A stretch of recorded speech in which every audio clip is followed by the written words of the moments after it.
Hello, my name is John Nagoski, and I'm a native speaker of English from Wisconsin in the USA. I would like to introduce to you my English reading channel with questions and answers.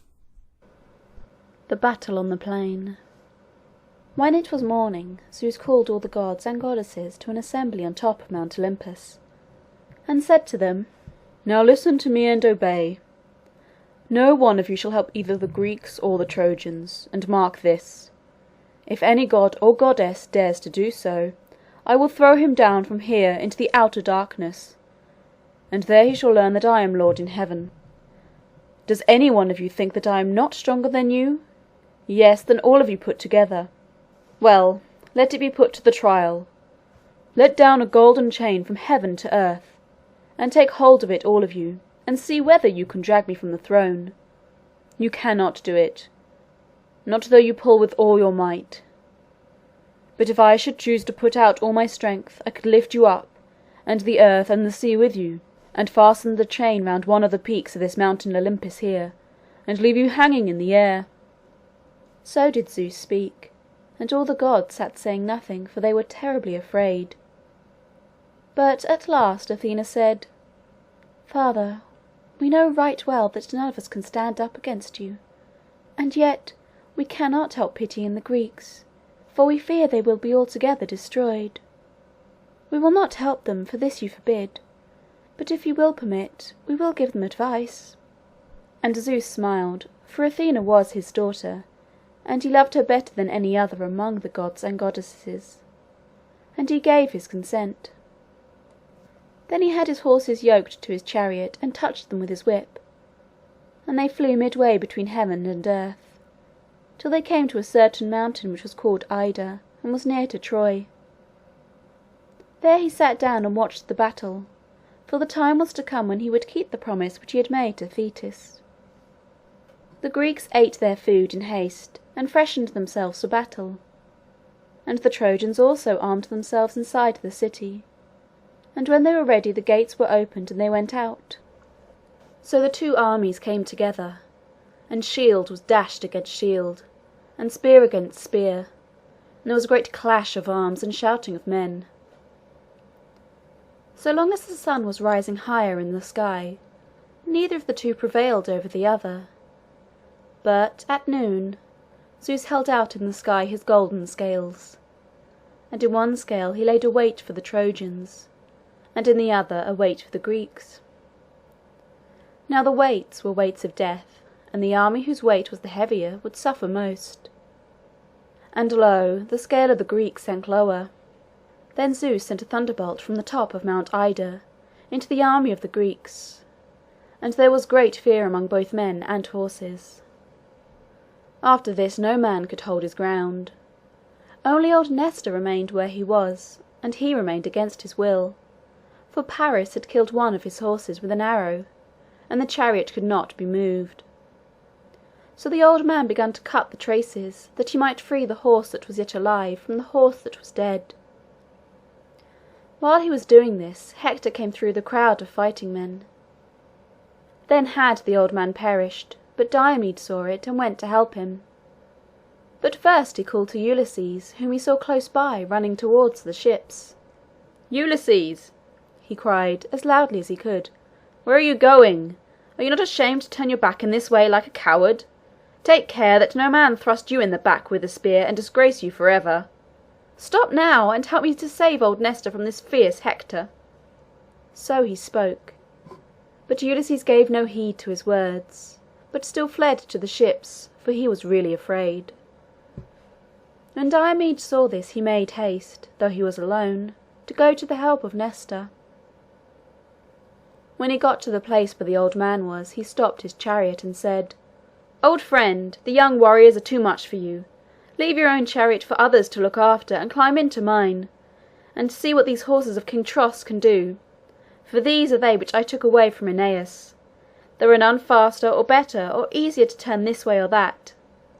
Take these reins in your hand, and I will go against this Hector, and see whether the spear of Diomed is as strong as it was of old." So old Nestor climbed up into his chariot, and took the reins in his hand and touched the horses with the whip, driving straight at Hector. And when they were near him, Diomed threw his spear at him. Him he missed, but he struck down his charioteer, and the man fell dead to the ground. Hector was greatly grieved, but he let him lie where he fell, for he must needs find another man to drive the horses. And when he went back from the front to look for the man, then the Trojans went back also, for it was Hector to whom they looked and to whom they followed. But when Diomed would have pursued them, Zeus threw another thunderbolt from Ida. It fell right in front of the chariot, and the horses crouched on the ground for fear, and Nestor let the reins drop from his hand, for he was greatly afraid, and cried, "O Diomed, let us fly. See you not that Zeus is against us? He gives glory to Hector today. Tomorrow, maybe, he will give it to you. But what he wills, that will he do, and no man may hinder him." Diomed answered, "Old sir, you speak wisely, yet it goes to my heart to turn back, for Hector will say, 'Diomed fled before me, seeking to hide himself in the ships. I had sooner that the earth should open her mouth and swallow me up, than I should hear such things.'" But Nestor answered, "O Diomed, be content. Though Hector may call you coward, the sons of Troy will not believe him. No, nor the daughters of Troy, whose brothers and husbands you have tumbled in the dust." So then he turned the horses to fly, and Hector cried when he saw the great Diomed fly before him, "Are you the man to whom the Greeks give the chief place in their feasts and great cups of wine? They will not so honour you after today. Run, girl, run, coward. Are you the man that was to climb our walls and carry away our people captive?" Diomed was very angry to hear these words, and doubted whether he should flee or turn again to the battle. But as he doubted, Zeus made a great thundering in the sky, and he was afraid. Then Hector called to his horses. By their names he called them, saying, "Come, Whitefoot, and Bayard, and Brilliant, and Flame of Fire. Remember how the fair Andromache has cared for you, putting you even before me, who am her husband. Carry me now as fast as you can, that I may take from old Nestor his shield, which men say is made all of gold, and from Diomed his breastplate, which was wrought for him in the forge of heaven." So the Greeks fled as fast as they could within the wall which they had built for a defence for their ships, for Hector drove them before him, nor was there one who dared to stand up against him. And the space between the wall and the ships was crowded with chariots, and no spirit was left in any man. Then Hera put into the heart of King Agamemnon that he should encourage his people to turn again to battle. So the king stood by the ship of Ulysses, which was in the middle of the ships, for they were drawn up in a long line upon the shore, and cried out, "Shame on you, Greeks! Where are your boats which you boasted before you came to this land? How that one of you would be more than a match for 100, yea, for 200 Trojans? It was easy to say such words when you ate the flesh of bullocks and drank full cups of wine. But now, when you are put to the trial, a single Trojan is worth more than you all. Was there ever a king who had such cowards for his people?" Then the Greeks took courage, and turned again and set upon the Trojans. And the first of all to turn and slay a Trojan was Diomed. He drove his spear through the man's back, for now the Trojans were flying in their turn, and tumbled him from his chariot. And after Diomed came King Agamemnon, and Ajax, and other chiefs. Among them was Teucer, the brother of Ajax, a skilful archer. He stood under the shield of his brother, and Ajax would lift the shield a little, and then Teucer would peer out, and take aim and send an arrow at some Trojan and kill him or wound him. Then he would go back, as a child runs to his mother, and Ajax covered him with his shield. 8 warriors did he hit in this way, and when King Agamemnon saw him, he said, "Shoot on, Teucer, and bring a joy to your people, and to your father. Surely when we have taken the city of Troy, and shall divide the spoil, you shall have the best gift of all, after mine." And Teucer said, "I need no gifts, O king, to make me eager. I have not ceased to shoot my arrows at these Trojans. 8 arrows have I shot, and every one has found its way through some warrior's armour into his flesh. But this Hector I cannot hit." And as he spoke he let fly another arrow at Hector from the sling. Him he did not touch, but slew a son of Priam. And then he shot yet a 10th, and this time he laid low the charioteer who stood by Hector's side. Then Hector's heart was filled with rage and grief. He leant down from his chariot and caught up a great stone in his hand and ran at Teucer, that he might crush him to the earth. And Teucer, when he saw him coming, made haste, and took an arrow from his quiver and fitted it to the sling. But even as he drew back the string to his shoulder, the great stone struck him where the collarbone stands out against the neck and the arm. It broke the bowstring and made his arm and wrist all weak and numb, so that he could not hold the bow. And he fell upon his knees, dropping the bow to the ground. But Ajax stood over him and covered him with his shield, and 2 of his comrades took him up in their arms, and carried him groaning deeply to the ships. When the Trojans saw the great archer carried away from the battle, they took fresh courage, and drove back the Greeks to the ditch, for there was a ditch in front of the wall. And Hector was always in the very front. As a dog follows a wild beast and catches him by the hip or the thigh as he flies, so did Hector follow the Greeks and slay the hindmost of them. Then Hera, as she sat on the top of Olympus, said to Athena, "Shall we not have pity on the Greeks and help them? Let us do it this once if we never do it again. I fear much that they will perish altogether by the hand of Hector. See what harm he has done to them already." Athena answered, "This is also my father's doing. He listened to Thetis when she asked him to do honour to her son Achilles. But perhaps he may now listen to me, and will let me help the Greeks. Make your chariot ready, therefore, and I will put on my armour. So we will go together to the battle. Maybe that Hector will not be glad when he sees us coming against him." So Hera made her chariot ready, and Athena put on her armour, and took a great spear, and prepared us for battle. Then the 2 mounted the chariot, and the Hours opened the gates of heaven for them, and they went towards Troy.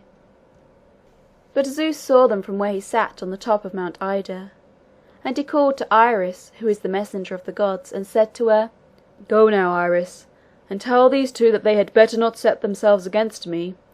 If they do, then I will lame their horses, and throw them down from their chariot, and break the chariot in pieces.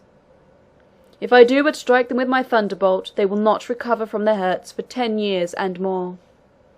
So Iris made all the haste she could, and met the 2 goddesses on their way, and gave them the message of Zeus.